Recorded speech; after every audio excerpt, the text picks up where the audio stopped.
आज मैं अकेला लड़ रहा हूं इन लोगों से,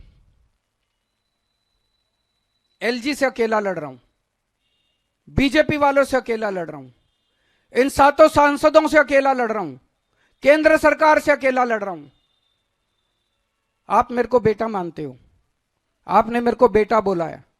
अगर आपने मेरे को बेटा बोला है तो अपने बेटे को अकेला तो नहीं छोड़ोगे इस तरह।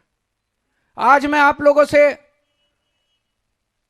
निवेदन कर रहा हूं, अपील कर रहा हूं कि अपने बेटे को मजबूत करो। आपने मेरे को 70 में से एक बार 67 सीट दी, मेरे को मजबूत किया। दूसरी बात, 70 में से 62 सीट दी, मेरे हाथ मजबूत किए विधानसभा के अंदर।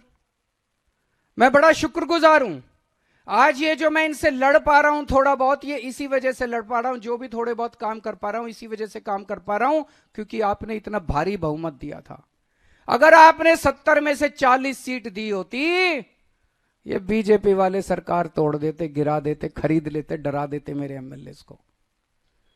ये तो आपकी दुआ है, आपकी कृपा है, आपका आशीर्वाद है, आपका प्यार है कि आपने 70 में से 62 सीट दी। इसी तरह से जैसे आपने विधानसभा में मेरे हाथ मजबूत किए, अब संसद में मेरे हाथ मजबूत कर दो। संसद में मेरे को 7 एमपी दे दो, जो इंडिया गठबंधन के हैं 7 एमपी दे दो। ये 7 एमपी मेरे 7 बड़े बड़े हाथ बन के काम करेंगे। अगली बार एलजी काम रोकेगा, ये 7 काम करा के लाएंगे। अगली बार अगर केंद्र सरकार काम रोकेगी, ये 7 काम रोक के काम करवा के लाएंगे।